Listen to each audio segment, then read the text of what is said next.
L'image du Français grand mangeur de pain est de plus en plus erronée. La consommation ne cesse de baisser, elle a diminué de moitié en 60 ans. Et pourtant, le pain pourrait redevenir la base de notre équilibre alimentaire. Existe-t-il un pain idéal? C'est le thème de l'enquête menée pour nous par Patricia Charnet et Michel Charnelet et Michel Levasseur, qui à l'occasion du concours de la meilleure baguette qui vient de se dérouler à Paris. On y va.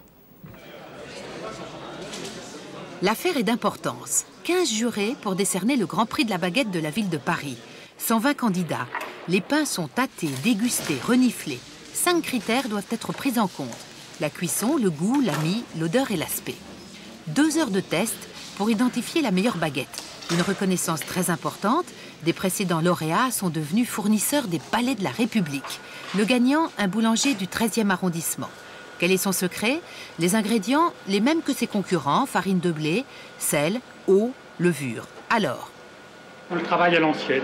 Il n'y a pas de gros secret. On laisse fermenter la pâte de façon à avoir du goût. Et puis on travaille sur couche. On prend son temps pour faire du bon pain.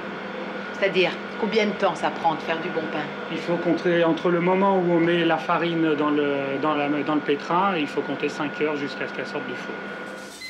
Durée de la fermentation donc et diversification des farines. Au goût, le blé suffit pour faire une très bonne baguette.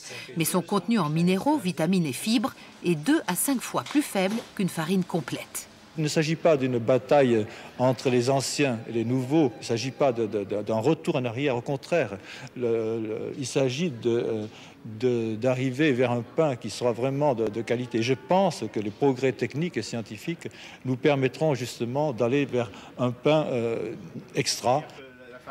Autrement, vous fabriquez tous les jours? Le pain blanc n'est pas encore condamné, mais le pain du 21e siècle pourrait bien avoir une autre allure. La profession n'est d'ailleurs pas hostile à cette évolution. Il nous faut peut-être apporter des céréales complémentaires. Aussi, revoir notre méthode, parce que sur le pain blanc, on sait qu'on est très mécanisé. Alors il faut peut-être revenir au travail à la main. Mais on le fait tous déjà, sur de petites productions. Paysanne ou parisienne, la baguette obéira aux exigences des consommateurs. Les boulangers sont prêts à mettre la main à la pâte.